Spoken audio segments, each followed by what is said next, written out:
Euzubillahimineşşeytanirracim. Bismillahirrahmanirrahim. Elhamdülillahi Rabbil alemin. Vessalatu vesselamu ala Resulina Muhammedin ve ala alihi ve sahbihi ecmain. Allahümme salli ala seyyidina Muhammed. Esselamu aleyküm. Köp sayılı Nogay halkım. İnşallah 6. kesektemiz. Besmele'nin sırlarını, Besmele'nin manalarını Aytılgan Bediüzzaman Hazretlerinin Sözler kitabının 1. sözünden okuyumuz inşallah. Başka yerlerde aytkan manalardan aklımıza gelgenlerde beraber paylaşalımız. Hemen ben şunu aytayım. Yani bütün aytkanlarım başka yerlerde aytkanlarından da aklımda kalanları size aytamam.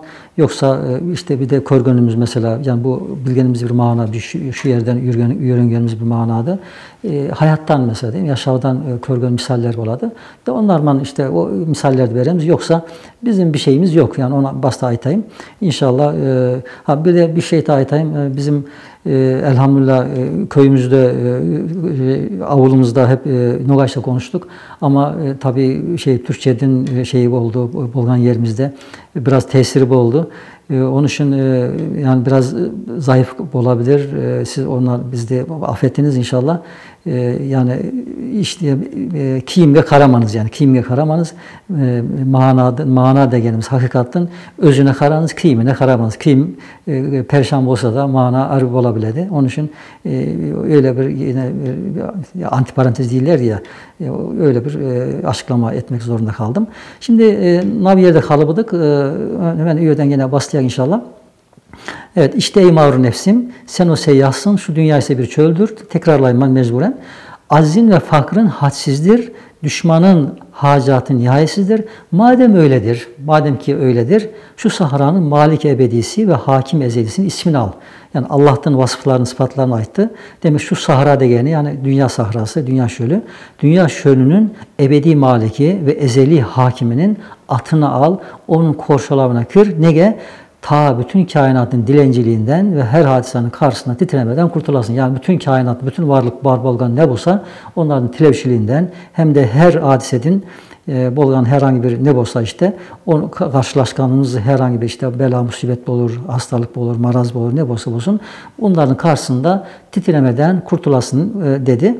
Yani demek ki bu, yani bütün dünyadaki rahatımız, bela musibetlere karşı dayanıklı bolganımız, hikmeti, yani katip oluyorken demek ki Allah'tan atını almaya bayılı, yani Bismillah demeye bayılı, yani Allah'a dayanmaya bayılıken. Şimdi bu az fakir manasını başka yerde aytadı. Ben o yerden gene nasip olsa hemen az bir şey okuyayım inşallah. O mana tarih anlaşılmış olsun. Evet, bu da 23. sözün 2. mehpası 4. nükte degen yer var. Üyeden okuyumuz. Evet. İnsan şu kainat içinde pek nazik ve nazenin bir çocuğa benzer. Demek insan nege okşaydıken, nege olsaydıken, kainat içinde, yani bütün bu var olan dünya içinde pek nazik, malum nazik bilinedi. Nazenin, evet, yani nazlı, aynı mana aşağı yukarı.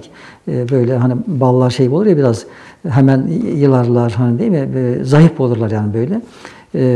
Bir çocuğa benzer, bir balada ikimiz.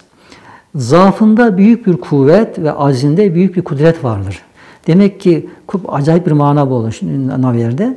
Zaafında büyük kuvvet. Demek biz çok kuvvetliyemiz ama ne de bu kuvvetimiz kaydan geledikken çok zayıf bolgan, arık bolganımız için boladikken bu. Ne kadar acayip değil mi? Bunu açıklayak yani. Kayday bulur yani. Bir insan yani çok aciz, çok zayıf olsa kayday kuvvetli olur değil mi? İnsan ters geledi değil mi? Yani zıt geledi. İlk şeyde planda. Evet. Ve azinde büyük bir kudret vardır. Demek acizliğimizde de çok kuş var iken. Bizim kuşumuz acizliğimizdeyken. Evet. Böyle bir acayip mana. Evet. Çünkü evet, o zaafın kuvvetiyle ve aczin kudretiyledir ki şu mevcudat ona musahhar olmuş. Demek ben o kadar yani hadsiz, sonsuz aciz, sonsuz fakirman, sonsuz yarlıman. Onun için kınav körgönümüz ne olsa Allah bizim hizmetimize veripti. Yani ben ne kadar muhtaç ben ne kadar aciz ben, ancak sınav körgön kainatta ne olsa onlar bolgan sonra ben şeyden kurtulamam, yani acizlikten kurtulamam. Yani benim emrimde kainat bolmalı. Yani kainat olmalı ki ben acizliğimden ve ne ihtiyaçlarım olursa, muhtaçlığım olursa onlar ne olsun yerine gelsin. Mesela hemen misal. Şimdi bak bana ışık lazım değil mi? Bana yarık lazım. Bak değil mi? Güneşte Allah tövbemizde değil mi? Hem de devamlı üyede tutmaydı. Tövbemizde tutmaydı. Tuadı değil mi? Sonra yoytadı. Tuğduradı. Tekrar yoytadı. Tuğduradı. Yoytadı. Şimdi her zaman güneş bitmene kalsa sıkılır mıyız değil mi? Yani böyle kıynalır mıyız? Bunalır mıyız? Ya güneş olmasa o da zaten yarıka ihtiyacım var. Değil mi? Bak nasıl ayarlattı Allah değil mi? Demek ki yarıkka yani ancak ben güneşin ne halimen ancak bolsa ben rahat edecek ben.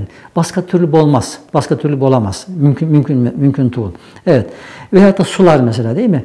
Şimdi sular mesela yağmur değil mi? Yağmur. Hatta bazen böyle Allah bir ibret olsun diye azakay değil mi? Fazla ibere yağdı. O zaman ne boladı? Haydi bakalım sel boladı. Ondan sonra bir felaket boladı.